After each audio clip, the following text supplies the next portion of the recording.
친구 말에 그걸 건강하고 선생님들의 돼 정도의 시스템 보고너 야의 시스템 집에 그럼 이냐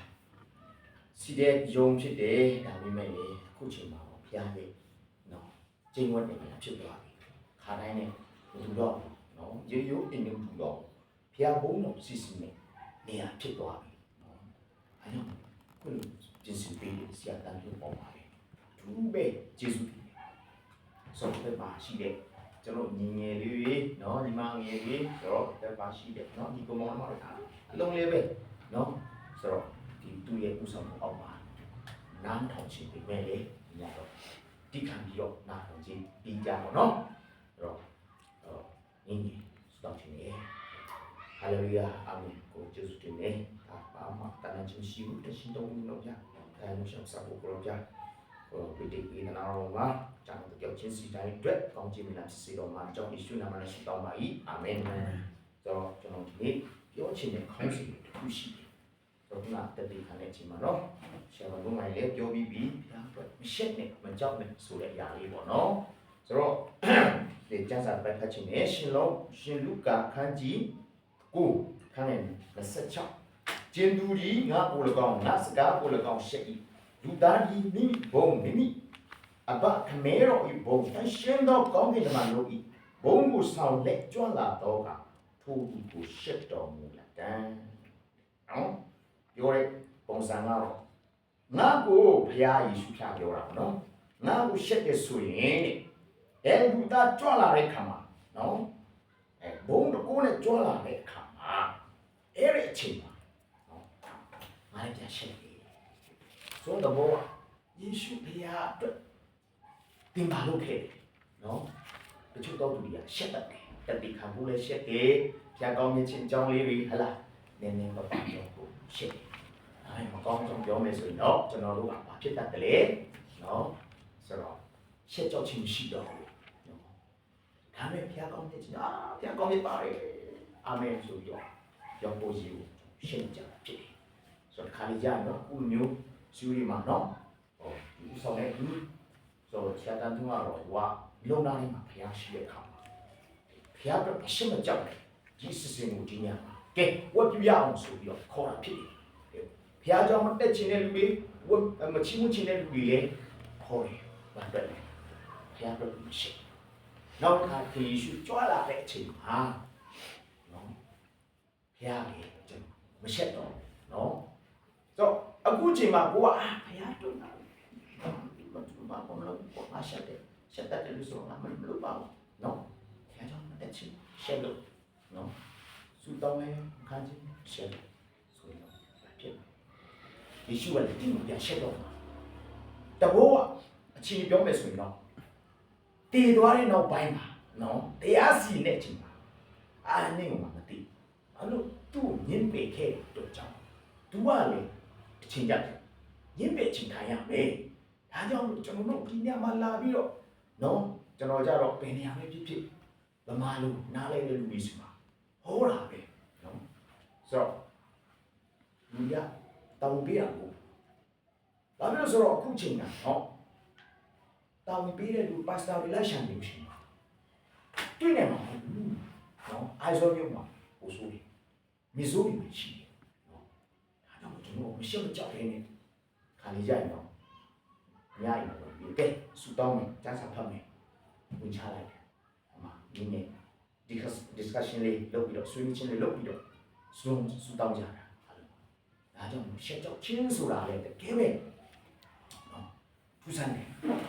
ရှက်လေရှက်စိတ်ရှိတဲ့အခါမှာသူကမတိုးတက်နိုင်ဘူးကိုပြောမယ်အင်္ဂလိပ်စကားတော့ကိုတော့ရတယ်ဒါပေမဲ့ပြောဖို့ရှက်နေတယ်အမားပါရင်တော့ရှက်စရာနော်အဲ့လိုထင်တာဒါပေမဲ့အဲ့လိုမဟုတ်ဘူးကိုကအင်္ဂလိပ်လူမျိုးမဟုတ်တဲ့အခါမှာပြောရတယ်နော်မိုင်းလေဟိုင်းလေမိုင်းလေကအများအဟောက်ပြင်စီပြီးမရှိနော်တက်တဲ့လူစမှာပြောလိုက်နော်ဖြစ်ဖြစ်နဲ့တက်လာတယ်ကျွန်တော်တို့ကြောက်တဲ့တုန်းကဘယ်လဲဝါတာဘီရှုဆိုတဲ့တယောက်ရှိတယ်ဘီရှုကတော့ရှက်ကြောက်ခြင်းလုံးဝမရှိဘူးဒါပေမဲ့အေးစာ ကျွန်တော်တို့မကြောက်ဘူးဒါပေမဲ့ကျွန်တော်ရန်ရှစ်ဆိုဆရာ Where are you going นี่ဘယ်သွားမလဲဘယ်သွားနေလဲဘာညာပေါ့သူရေချိုးသွားမယ်ဆိုတာကိုပြော I am swimming တဲ့တိုက်ရိုက်ကြီးပေါ့နော်ဆိုတော့ရေချိုးမယ်ဆိုတာကိုကမပြောနိုင်တဲ့အခါမှာဘယ်လိုပြောစလဲ I am swimming လို့ပြောဆရာလည်းနားလည်တယ်အဲ့ဒီကြပြန်တော့တကယ်ချင်းတယောက်ကသူ့ရဲ့ရေပုံးကိုလေယူလိုက်တာဆိုတော့ဆောင်းမှာဆိုတော့ဟိုကျန်တဲ့စကားပြောလို့မရဘူးနော်တိုက်လည်းမတိုက်ရင်လည်းအင်္ဂလိပ်လိုချရတယ်ဒါမှဆရာမရှိတဲ့ချိန်မှာကျွန်တော်တို့ပမာလိုချပြောတယ်ဒါပေမဲ့အဲ့ကောင်ကတော့လုံးမဟုတ်ဘူးအင်္ဂလိပ်လိုချဆိုတော့သူငယ်ချင်းကနေပုံကသုံးမယ်ဆို No I bucket you bucket I use you use ပြောချင်တာပါလေဆိုတော့ငါ့ပုံကိုနင်သုံးလို့ရပါနင်ပုံကိုနင်သုံးငါပုံကိုငါသုံးအဲ့လိုပြောချင်တာဆိုလိုက်ပုံမှာနိကိစ္စငါကိစ္စနိကိစ္စအဲ့ပုံစံနဲ့သွားတူနေရပါတော့ဆိုတော့ဒါမဲ့သူကလုခေါင်းတယ်ရှက်ကြောက်ချင်းမရှိတဲ့ခါမှာဘိုးပြီးတိုးတဲ့ကျွန်တော်တို့အဲ့တရားဟောတဲ့စီစဉ်လေးကိုပြီးတရားဟောတဲ့စီစဉ်လေးကိုပြီးတဲ့အချိန်မှာဒီကမန်ကောင်ချတာဟောဘယ်လိုလုပ်လဲဆိုတော့သူကပေတရုကနော်တခင်ယေရှုမရှိတဲ့ချိန်မှာပေတရုကငါတော့မမရဒါပေမဲ့ယေရှုခရစ်တော်ကအဲ့ဘက်ကိုတိုက်ကိုပြပါလို့ပြောတဲ့အခါမှာကြာတော့ငါအများကြီးရတယ်ပြောတာတော့အဲ့လေးကိုချက်တာကျွန်တော်ကတော့ကြည့်ရဲ့ရေးတယ်ဆိုတော့ပြောလို့ What Jesus is no Peter also no fish တည့်ကိုချဘရိုကင်ကိုချ But Jesus is yes တော့ယေရှုရှိတဲ့ချိန်မှာကိုပြောချင်တာ Jesus is yes Peter got many fish two boat a champagne two boat ခင်းနေစရာဒီရှာတယ်ရရဆိုတာပေါ့ဘာလို့ထဲလိုက်ဒီဆိုတော့ကျွန်တော်ကြည့်ပြီးတော့အတူကုန်ကြီးတာအဲ့တော့ဒီနေ့ပြည်တဲ့တက်လာတဲ့အခါမှာကျွန်တော်ကြားရမှာသူကအင်္ဂလိပ်ကိုပြောတယ်ဆိုဖြစ်သွားတယ်ခုတော့မှ line ပေါ်မှာ Facebook မှာအင်္ဂလိပ်ကိုချနေတာရတယ်ပါဟောနေတာကြည့်လိုက်တော့ဒီပဲဘုရားတော့မရှုံးကြောက်နေနေပြီးဆက်လာခဲ့တာသူများရေးတဲ့တော့ထိုင်အမေလေးဘုရားတော့ဂျူးဆန်ပန်းစားမရဘူးလေသူကခုဆိုတော့တော့တဲ့ဆိုတာတွေ့ရတာဖြစ်တယ်ပေါ့နော်ဆိုတော့ကျွန်တော်တို့အမွေဆောင်မှာကျွန်တော်နေပူတာအဲ့လိုဒီလိုဆောင်သူကပန်းရှင်ကအကြောင်းကြီးကဆရာဦးလင်းရောသူ့နာမည်ကဦးလင်းရောပေါ့နော်မရာသားတယောက်စာပြီးသူကမရာသားကြီးကဗမာလိုဘုရားတာဝဲတယ်ကျွန်တော်လည်းဝဲပါတယ်သူကဘုံပြတာဝဲအတန်ဝဲတဲ့အတိုင်းစာပြီးတဲကြတော့သူကနေမကောင်းဘူးဘယ်လိုခွန်းစားနိုင်တယ်ဆိုတော့တော့ဆရာလီလောအဲ့လိုကြီးဆရာလင်းလောလို့ရေးချင်တာမမကအဲ့သူကဆရာလီလောလို့ပဲခေါ်တာလေဆိုတော့ခါကျတော့ဆရာလီလောအမွေဆောင်သူဘယ်လိုရေးဆိုတော့အမွေဆောင်ရေးပြန်တယ်အောက်မှာကြောင်အုပ်ကြီးဆိုတော့ခုတန်ချင်းကိစ္စကျွန်တော်ဒီနေ့နေမကောင်းခွေးပြူပေးပါရဆိုပြီးတော့အဲ့လိုပဲစာရေးတယ်အဲ့ဒါဆရာလေးတော့ဖတ်တဲ့ကောင်အရေးတော့တော့ထွက်ငါမွေးဆောင်ကောင်မွေးဆောင်ဆိုပြီးရေးငါတိတ်ခါချမယ်ကောင်ပဲဆိုပြီးတော့အဲ့ခွန်းစာလုံးချပြီးတော့ဒီပေါက်ပြဖက်ဖွင့်ပြလိုက်ဆိုတော့တော့အချိန်ကောင်းလေကြောင်းပြန်လာတဲ့ရင်တော့ဒုက္ခပါပဲလို့ကျွန်တော်ထင်တာဆိုတော့သူကလည်းတက်တက်လုံးဖတ်တော့နေစာရေးရဘူး အဲ့တော့မှဆယ်တန်းရောက်တာနေကလာတဲ့ကျောင်းသားလူကြီးတော်မများစာများကြတော့တကယ်တော့တကယ်လည်းတွေ့ကြုံတာ ABC တော့မှကောင်းမရတဲ့လူရှိတယ်ရွာဖက်ကလူတွေ X တော့ Y လို့ဆိုမသိဘူးဒါပါလေအဲ့လိုမြို့ပေါ်ကအကြောင်းသားအကြောင်းလူတွေလေပြန်ပြီးမေးယူရတဲ့ကျောင်းသားရရှိတယ်အဲ့ဒီခေတ်တော့ကျွန်တော်ခေတ်တော့ခုနောက်ပိုင်းတော့ကျွန်တော်လည်းမသိဘူးပေါ့ဆိုတော့ကျွန်တော်လည်းပြန်ကြားသိရတဲ့အချိန်မှာကြတော့ဘာဖြစ်လို့သူတို့အချင်းဆိုးတယ်ပေါ့နော် ABC တော့မကောင်းမသိဘူးတကယ်ကြုံပြီးတလားမသိဘူးပေါ့နော်ဒီကဒီလိုတော့မှကြုံပြီးတလားမသိဘူးဘာဖြစ်လို့လဲဆိုတော့အကြောင်းအရာပြန်ကြည့်လိုက်တဲ့အခါမှာအကြောင်းဆရာအကြောင်းအုပ်ကြီးကဘယ်လိုလုပ်တယ်ဆိုတော့အကြောင်းဆရာမလောက်ဘူးတဲ့သူငယ်တန်းမှာ3ယောက်ပရမတန်းမှာ1ယောက်အဲ့လိုတက်တဲ့ခါမှာအဲ့ဒီ1ယောက်ကိုအတန်းတင်မပေးဘဲနဲ့ဆရာမလုံတော့ပဲတို့ကြောင့်သူငယ်တန်းမှာတခါလေတင်ခိုင်းလိုက်ပေါင်းပြီးတော့အဲ့ခါကျတော့သူတို့တင်နေတာကွာပရမတန်းတက်ပြီးဆိုတော့ကျောင်းသားမှာဆရာမလောက်လို့ဆိုပြီးဆွဲချတယ်ဆိုတော့အဲ့ဒီမှာကျောင်းသားကြီးကဘာဖြစ်လဲဆိုတော့ညင်ပြီးသွားတယ်ညာရှိစာပြီးလေပါဆိုတော့ကျွန်တော်လည်းတော့ကျောင်းပြန်တက်လာလို့ရှိတော့ဆရာလေးရောနဲ့ထိတဲ့ပြီးတော့မှာပြီလို့ချင်းဘယ်ဟုတ်လဲသူကျောင်းပြန်လာတဲ့ချင်းကဲဆရာလေးရောရှိစာပြီးရောက်ပြီလားရောက်ပြီဆရာမတည့်ခိုင်းနေချင်းဘာပြောလဲဆိုတော့ဆရာလေးရော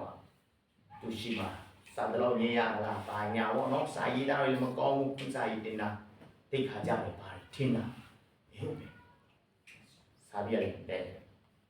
နောက်တစ်ခါခွန်းစာဖြားရဆိုရင်တော့ဘယ်တော့မှခွန်းစာမရေးနဲ့ဟုတ်ကဲ့ဆရာထိုင်ဆရာခွန်းစာရေးခိုင်းလိုက်တော့နောက်တစ်ခါထပ်မှားပြီးသူသိခါကြမှာဆိုလို့ထင်ပါဆိုတော့သူကအဲ့ဒီနေ့ပလုံးခွင့်စာမရေးပဲနဲ့သူကနေမကောင်းဘူးဆိုရင်တော့ပတ်စံနေကျန်နေမကောင်းဘူးကျန်တဲ့လူတွေကျွန်တော်တို့ခွင့်စာရေးရတယ်အဲ့လိုပေါ့ဆိုတော့သဘောကသူကမရှိမကြောက်ပဲနဲ့သူကစားတော့မတတ်ဘူးဒါပေမဲ့သူတတ်တာလေးနဲ့နော်ခွင့်စာဘာလဲရေးတဲ့အချိန်မှာသူဆရာကသူကြည့်တာမှာသူပြီးတော့နော်ဘာလို့လဲဆိုတော့ဖေးပါပေးလိုက်အခွင့်အရေးတော့ရလိုက်ပြီရှစ်ကြောက်တယ်ကျွန်တော်စာမြေတောင်းကျမစာမြေတောင်းဆိုတော့သူများမကြည့်နိုင်ဆိုတော့အဲ့ဒီခွင့်ရရချင်မှရပါလေကိုမရှိတဲ့ရပုံပုံလေးလေးနဲ့လှုပ်ဆောင်တဲ့အခါမှာလူတွေကဘာဖြစ်နော်ဖြစ်ပါတယ်ဒါကြောင့်ကျွန်တော်ခါလေးရတော့ဟန်ဆောင်နဲ့အဆရှိတယ်လို့ဘာလို့လဲဟန်ဆောင်တတ်ကြတယ်ဒီမြတ်တင်လို့ဆိုတော့ကျွန်တော်ကတော့ဘူးလေးလေးမဲ့အဲ့ဒါမရှိဘူးကဲ900ချိပါအောင်1000ချိပါအောင်လာတာပဲနော်ဆိုတော့သူများအိမ်မှာရောက်ပြီဆိုတော့ကဲပိုက်စားလိုက်တော့အထမင်းချက်ပြီးစမ်းပါအေးပုံပြီးချက်အဲ့လိုနေရခါမှာဆိုတော့ဘုရားရှိသူရှိမှာမရှိမကြောက်ပဲနဲ့နေလိုက်ခါမှာ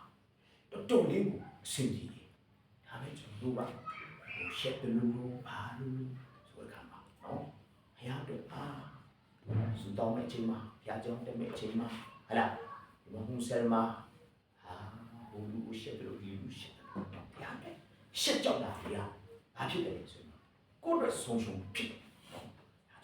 မရှက်မကြောက်ဘဲနဲ့ဟုတ်ဘုရားကိုယ်ွယ်နေကိုလို့တယ်ဟာလေလုယာအာမင်ဒီလေဖြတ်ဝင်ချင်တာဘုရားဘုရားထိရှာပါစေနော်ဘာခက်လဲဘာမခက်ဒါမှစားတာမှာတမ်းကောင်းတချင်းမစိုးနဲ့ဟဲ့ဟိုအချစ်တယ်ဘာမှမပြေဆုံးဘူးအင်းစာမတတ်ဘူးဘွေလည်းမရသေးဘူးဆယ်နာမအောင်ပြီဘာလို့လဲဒီညာနော်စားတယ်ထိုးချလိုက်ဒါပေမဲ့ဘုရားစမရက်လေဟာလားဘုရားချင်းတယ်ဖြစ်တယ်နော်ကျမ်းစာထဲမှာ3ယောက်ရှိတယ်3ယောက်နော်ရှာဒရက်မီရှက်အဘယ်နေဂိုဘုရားမကိုရေးနေဘူးကမ်နိဇာမီမင်းကြီးနော် ဘာလို့တလဲဆိုတော့ရုပ်ကြီးလို့ကဲဒီအောင်ကိုလုံးကိုွယ်ရမယ်မကိုွယ်တဲ့လူကတော့မြတ်ရဲ့ချပ်တယ်စိတ်ခေါ်ပြီ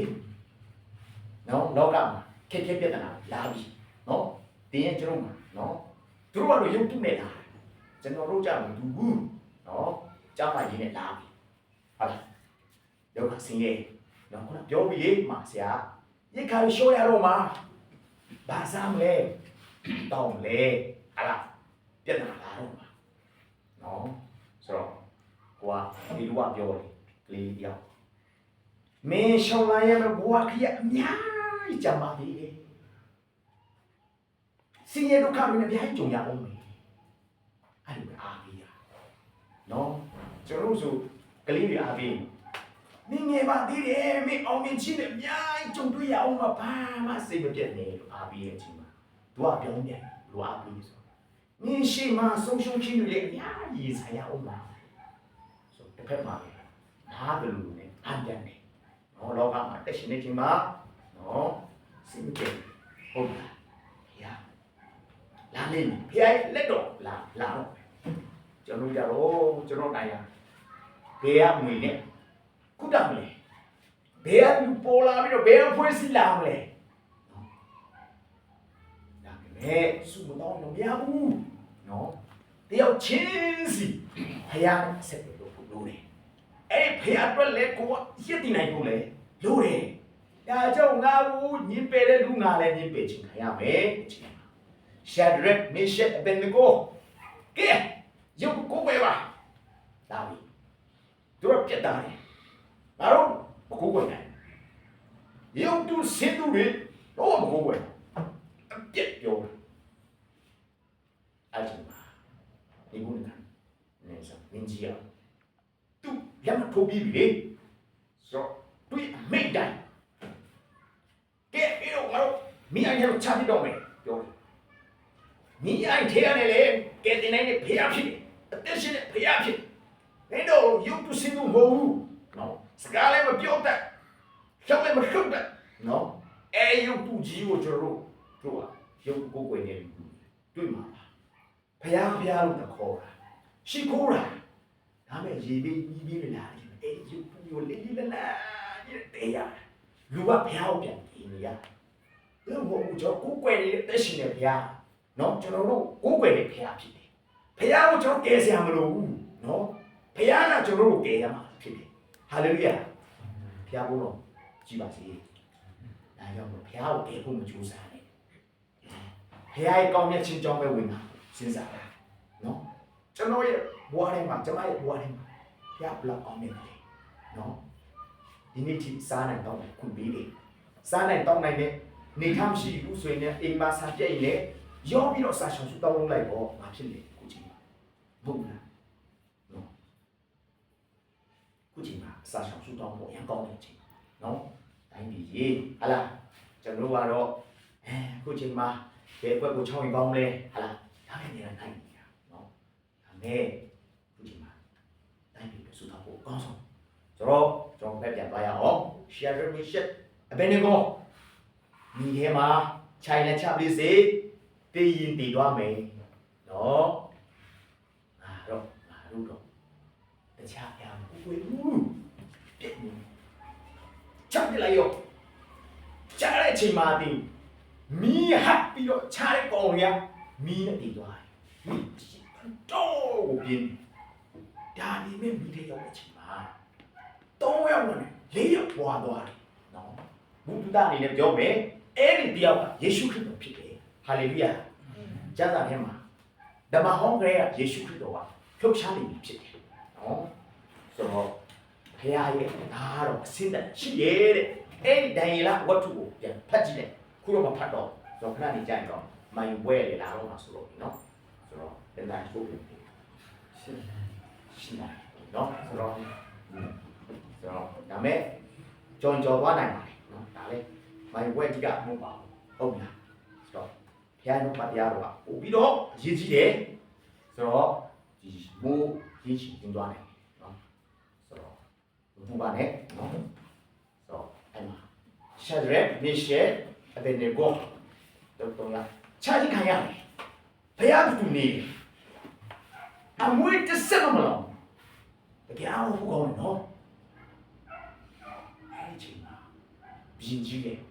အော်တော်သွားငါတို့ချတော့ရောက်ပဲခုလေးရောက်ပေါ်လာပဲလေသူတို့ကိုယ်ပဲဘုရားတကယ်ခိုးကြီးရဲ့ကဲပြန်ထုတ်ပြီးတော့အဲ့လိုအကွက်စင်းတဲ့လူတွေကိုပြန်ပြီးတော့သူတို့ကစားကိုမိထဲမှာချပြလိုက်အကုန်သိကုန်နော်ခုနရုပ်တုကိုကိုယ်ကွယ်တဲ့လူတွေရုပ်တုကိုကိုယ်ကွယ်တဲ့လူတွေဒီတဲ့ချက်ခိုင်းရမယ်လို့အကွက်စင်းတဲ့လူတွေပေါ့နော်သူတို့ကိုဒီရဲ့ထက်ကုန်ပြီးသွားဘုရားဘုံလို့နော်ထိရှာတယ်ဘုရားပဲမရက်ပြီဘုရားလည်းသူတို့မရက်ပြီဆိုကျွန်တော်ချမ်းသာတွေ့ရတယ်လက်တွေ့အမြင့်အပြစ်မှာလဲနော်ဘုရားလူတွေအများကြီးစားတယ်ကျွန်တော်တွေ့ကြုံပြောပြငါတော့ခွန်2008တော့ချင်းမတီးကျွန်တော်အကြမ်းမတူဒီမှာ civil engineer အလုပ်လုပ်နေအဲ့ဒီမှာကျွန်တော်ကဒီ music ကိုလည်းဝါသနာပါတဲ့အခါကျတော့ကျွန်တော် keyboard ဒီးတယ်ဂီတာလည်းဒီးတယ်ပေါ့နော်ဆိုတော့အဲ့လိုအကဲချမ်းကျုပ်တဲ့ရက်ဆက်တဲ့ရွာမှုစောင်းအောင်ကဲကိုရက်ဆက်ချမ်းကျုပ်ကျုပ်ချမ်းစာထဲမှာရှိတဲ့ဇာတော်ပြီးလောက်တော့ချမ်းကျုပ်လာမသိဘူးသူကဘလောက်ထိချမ်းကျုပ်ကလေးဆိုရင်တော့ဌာနဆိုင်ရာအကြီးကျယ်ပြီနေမနေရလာမတူတွေ့ပြီဆိုရင်တော့ဒီလိုရလေ့ကျူရတကယ်တော့ဦးစီးမှုစင်နော်ညမှုစင်ရှိတဲ့လူတွေမှာဆရာမစီလို့ဆိုတော့ကောင်းပြီနော်ဒီလိုလေဒီမှာပါနည်းနည်းဆိုတော့အဲ့လိုမှာကဲကိုကြမ်းတယ်အဲ့လိုဟင်းမပြဘူးဆိုရင်တော့ဒါဝေးဆောင်ခိုင်းတာ3000အဲ့တော့3000မနေ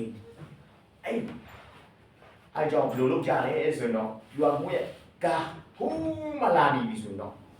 ဒီမှာရှိနေတယ်လက်ဖေးဆိုင်ထိုင်နေအကြီးကြီးတွေဘယ်မှာထွက်ပြေးကြလဲဆိုတော့အိမ်တော့ဘယ်မှာထွက်ပြေးကြလဲညီမစိုးလို့ဒီထွက်ပြေးတော့ကာဟိုးပေါ်ရောက်ပြီဆိုမှတို့ပြန်ထွက်လာပြီးတော့ကောင်းကောင်းလေးပြန်တောက်ရတာကဲကိုရဲစက်တယ်နော်ချမ်းလဲချမ်းတယ်ဟာနည်းနည်းမသိပြီဆိုပါရစ်ရအဲ့လိုမျိုးရွာရုံတော့ပြီးတော့ချိုးမပြေတဲ့ရက်ွက်ဥထားလို့ရက်ကြီးဥထားလို့တွေ့တက်ညဒါကြောင့်တော့ကြတော့မှာ complete နဲ့လို့ပြီးဘောလုံးဖိုင်နေမှာနော်တနက်နဲ့ချောင်းမှာပြစ်ခံရဘူးချီဘူးမိမတီးတော့အဲ့လိုဖြစ်ခဲ့တယ်အဲ့ဒီအချိန်မှာကျွန်တော်ကိုဒီဘုတ်ကြမ်းမှာကျွန်တော်တို့လည်းဘာသာရေးတွေတိတ်မခွဲပါဘူးဒီမဲ့ဆိုမဲ့ပြောမဲ့ဆိုရင်တော့ကျွန်တော်တို့ကတော့လာထားပဲလူငယ်ဘဝဆိုတော့နေရာဆောင်ပွဲဒီမှာပြီးကြတယ်ဆိုကြတယ်ဆိုတော့ကျွန်တော်တို့လည်းယူချင်ခံရတယ်ဝန်ထမ်းဖြစ်တယ်အားကြောင့်မလို့ဒီကိုပြရမယ်ပြမွေးမိတ်လာဆိုတော့မာယာကဥထားလို့နော်ဒီလိုကဆိုတော့အဲ့ဒီမှာခရရဥထားလို့လေအဲ့မှာရှိဆိုတော့အဲ့ဒါဥထားလေစင်ကြောခေါ်ချင်းခံရတယ်လို့ရှိရဲ့မင်းတို့တီးရမယ်ဆိုပြောရမယ်အေးဟုတ်တယ်ငါတို့လည်းတီးချင်နေတာတော့ပဲဘာညာပေါ့တီးရဲ့ချိန်ပြဿနာမဖြစ်ဘူးချင်းတွေတော့ရှော့တိုင်းပြီးပြီတကြံချင်းတွေပေါ့မြူးကြွားတဲ့တေးတယ်အဲချင်းလေးပေါ့နော်ຫນွေမှုကဗျာဘာညာပေါ့မန်တော်ကြီးတို့ပမာရီနဲ့ကြိုက်ဒီချင်းတွေတော့တီးပြီးကြည့်အဲချိန်မှာဟာခါနေ CCA ဆိုရဲအဖွဲ့ဘာသာရေးအဖွဲ့ကြီးတစ်ခုရောက်လာတယ်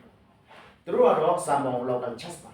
တင်တန်းလို့ရှိတယ်သူတို့ပဲအဆိုးတော်တွေပဲအခုကွာဟိုတိတ်လိုက်တော့လည်းတွေ့တယ်ထုံးပွဲသူတို့လည်းပါတယ်အဲ့တော့သူဒရာကြီးတယ်အဲ့တော့သူတို့ကရောက်လာပြီးတော့ဘာသာရေးနဲ့စပါကက်အနေနဲ့တင်တန်းလေးလုပ်လောကချက်အပြင်မှာစင်ထိုးပြီးတော့ဒရာလေးပါရီလုပ်ပြီးတော့တိကျရဖို့ကျွန်တော်တို့ကြတော့ဟိုမှာတကြမတ်မှာတိကျဆူကြမယ်လုံးတဲ့ချိန်မှာပြူအောင်မူကတိတဲ့အတိုင်းပဲဘာသာရေးလည်းရံခွဲရတကြမှာလည်းပါစတာရီကိုခေါ်ပြီးတော့စင်ပေါ်မှာကာခိုင်းနေပါစတာရီကြောက်တော့လိုက်ကနေရချိန်မကိုင်းတော့ချုပ်တဲ့ထဲ အဲ့လိုလားဆိုတော့ pastor လည်းမတတ်နိုင်အချိန်မှာဟိုမှာလည်းတီးနေကြပဲမလားကြာကတပတ်လောက်ကြာတာကိုအနည်းဆုံး3-4ရက်ကြာတာလေကြာတဲ့အခါမှာကျွန်တော်ကမေးလိုက်တယ်ဒါဆိုရင်ဟိုမှာရောတို့ဆိုတီးနေကြတာဟာစီစဉ်ဖြတ်သိမ်းလိုက်ပြီဟာဘာဖြစ်လို့လဲဖြူဟာဘူးလည်းမခံဘူးဒီကြာမှလူမလာပါဆိုလို့အဲ့လိုဖြစ်တဲ့ချိန်ကျွန်တော်စိတ်ထဲမှာအဲ့လိုဟာကျွန်တော်ကခရစ်ယာန်တယောက်ဖြစ်တယ်ဘုရားဘာသာဝဲနေချင်တယ်ခွဲခြားမှုမရှိဘူးတီးပြီးတာပဲနော်သူကလည်းကျွန်တော်ခွဲခြားတယ်ကျွန်တော်ချင်းပြီးမတူပြရခရစ်ယာန်များစုနေရုပ်ပဲဘာလို့ဘုရားကြိုက်ဘုရားကြောင့်တော့မှန်တာနော်ဘုရားနဲ့တော့ဒီမဲ့အေးနှလုံးသားပေါ်လာတဲ့အခါမှာချင်းတွေတိုက်နေတဲ့အချိန်ပေါ့နော်မှမြတ်တာဒီရကျွန်မရတော့ထားစမှာပြန်သွားကျန်တဲ့လူတွေကတော့မပြောရဲဘူးကျန်တဲ့ဒရမ်ဒီယိုပါဘောနော်ငယ်ချင်းတွေ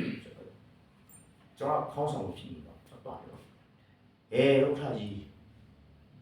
ကျွန်တော်မဒီတော့ဘာဖြစ်လဲကျွန်တော်တို့ကတော့ခွဲခြားမှုရှိဘူးဘာသာရေးပုံမှန်လဲကျွန်တော်တီးတာဗုဒ္ဓဘာသာပိုင်းခွဲခြားမှုရှိဘူးပုံမှန်လဲတီးပါစေဒီမှာလဲကျွန်တော်တီးမယ်အဲ့လိုပဲစီစဉ်ထားပြီအခုဆရာတို့လုပ်ပုံမှာတော့ခွဲခြားမှုရှိသွားတယ်ရောက်ဟာပြရလို့လုပ်နေဒီပြောမှုတီးတဲ့အတိုင်းပဲဒီဟိုအပြစ်ပါပြစ်မဲ့ဘာညာဟောချိန်ချောက်ရတယ်ဘာဖြစ်နေစေမင်းလုံးပြုံးမတော့ဘာညာဘူးလည်းထာကမြုံပါဥထားဘူးလည်းထာစာပေါ်ရက်ပေါ်တာလေခုချိန်ကြီးရှိပါသေးတယ်ဘူးလည်းကိုရကုန်ပါ special duty ဒီ smartphone is set သူကလာပြီးတော့ဟာဒါလည်းမင်းတယ်လာမင်းရှိလို့မင်းတီးလိုက်ပါဘုကမှဖြစ်နေတာထားလိုက်တာငါဖျားကြောင့်ကိစ္စဖျားကြောင့်မှာလို့စီပြီးဒီနေ့တော့လိုက်မင်းတီးလိုက်မင်းပြေပြီးအလုပ်ပြုတ်ဘာလို့မလဲဒါညာပေါ့အဲ့ဒီကလည်းလုပ်ရဖို့ရန်ခက်တဲ့ချိန်နော်ခုဝန်ထမ်းတွေဖြစ်လာနော်ဇာခုတို့မှာဝန်ထမ်းတွေဖြစ်လာတော့စာစုကြည့်ဖို့ကဲဦးသိန်းစံဖြစ်မှာ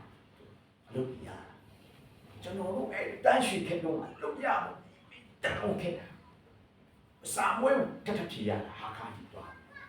လူပေါင်းရချီပြီးမှလို့လုပ်ရလာစားမကောင်းဘူးဟဲ့ကလာဆိုတော့အမေဘယ်လိုဖြစ်နေစေ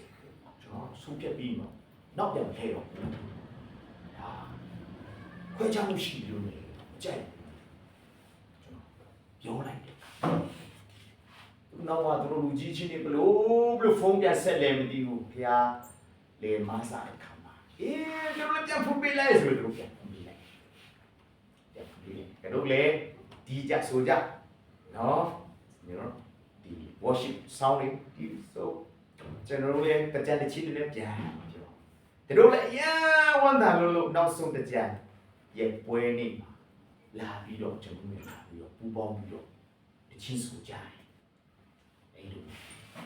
အဲ့လိုထောင်ဝဲလို့ဆိုတော့ရှင်မမီသေးတယ်လေးဖြူနဲ့မျိုးကြီးရဲ့အိမ်ကိုပြန်ခဲလို့ဆိုတဲ့ချင်းတွေပဲကျုပ်တို့တော့ကျွန်တော်ဖွဲ့နဲ့ထောင်ဝဲရအဲ့လိုမှဒရမ်ကြီးဒီကောင်ကတကယ်ကို music ပါပါရှိတယ်အစမှပြောပဲထိုးတာနောက်တော့ဂီတာလေးတီးတယ်ဒရမ်လေးတီးတယ်စုံမတီးနေတော့ခုဆိုတော့ဘာဖြစ်နေလဲလို့မသိတော့ခုဆိုတော့သူကဒီရွှေရပေါ့နော်ဟို mobile studio ဆိုပြီးတော့ကားတစ်စီးနဲ့ရှောင်းပတ်ပြီးတော့လုပ်ပေါ့နော်ဆိုတော့အလုံးပါလေတွေ့ကြည့်ခါကြတော့အဲ့လိုမှကျွန်တော်ဖျားကြောင်းပါလေအဲ့ဟာပွဲတယ်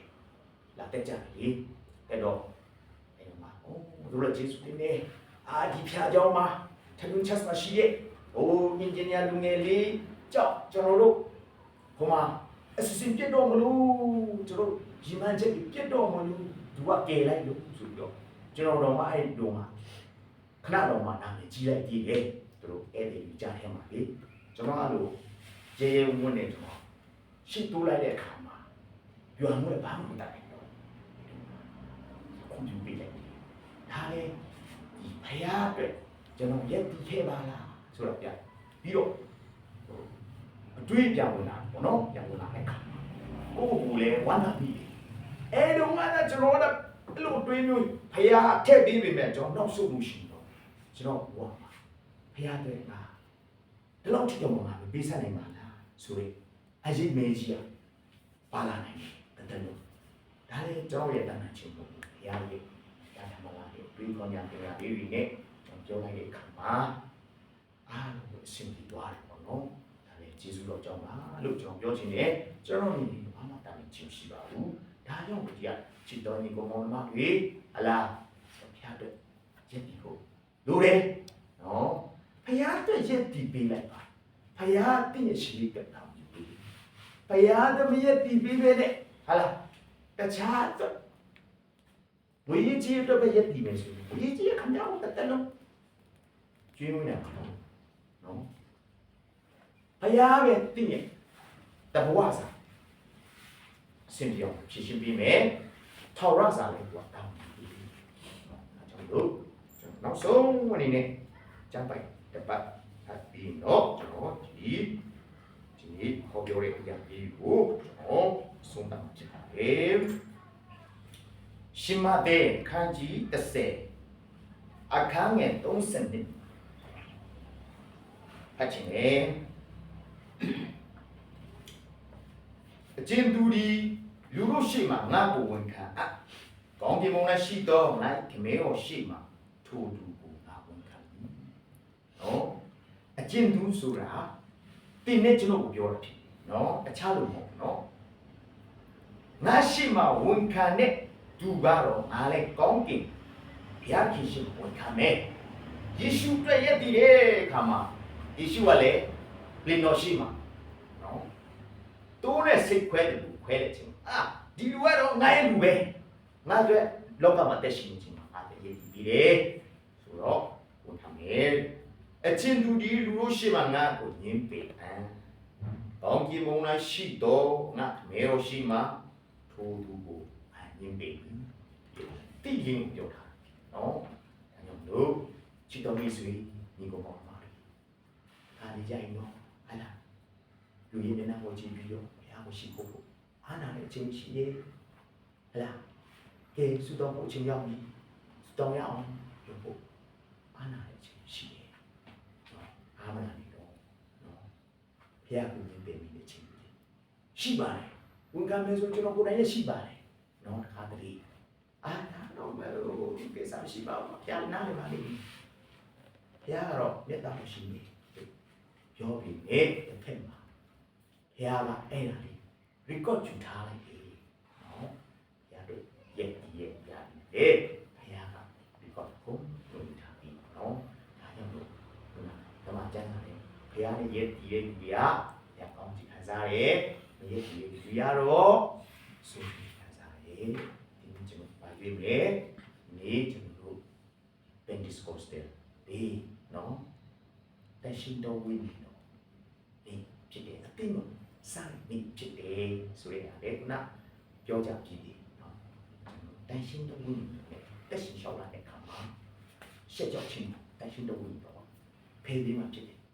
ကိုယ့်ကိုကြိုးစားဖို့ပြောတာမဟုတ်ဘူးနော်တရှိတော်ဝိညာဉ်တော်ဖိတ်ခေါ်ပြီးတော့ဘာလို့ရမလဲတဲ့လျှောက်လာတဲ့အခါမှာခုနနော်ဘုရားအတွက်လည်းမရက်ပြီးနိုင်တဲ့တာသမီးတွေဖြစ်ပါစေလို့ကျွန်တော်ဆုတောင်းပေးပါရစေကျွန်တော်တယောက်ချင်းစီတိုင်းပေါ်မှာဘုရားခင်ပြစ်ပါကောင်းခြင်းများတော်ပါစေအာမင်